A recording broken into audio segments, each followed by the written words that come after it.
भुसावळ शहरातील नेप कॉलनी परिसरात रात्री उशिरा किरकोळ वादातून एका 42 वर्षीय तरुणाचा खून झाल्याची धक्कादायक घटना घडली आहे। या प्रकारामुळे परिसरात एकच खळबळ उडाली आहे।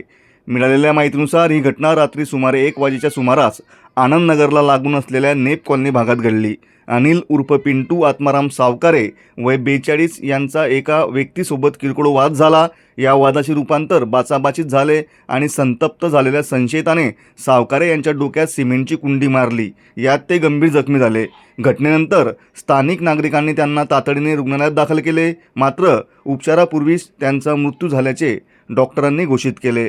घटनेची माहिती मिळताच भुसावळ पोलिसांनी घटनास्थळी धाव घेतली।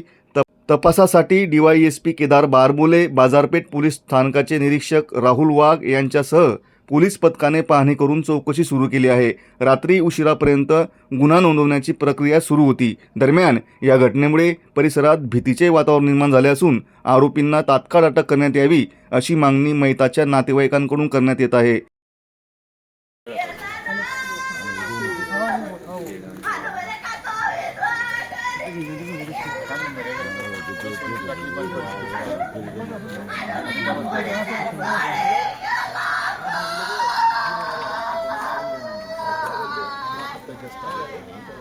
त्यालाच फिरायचं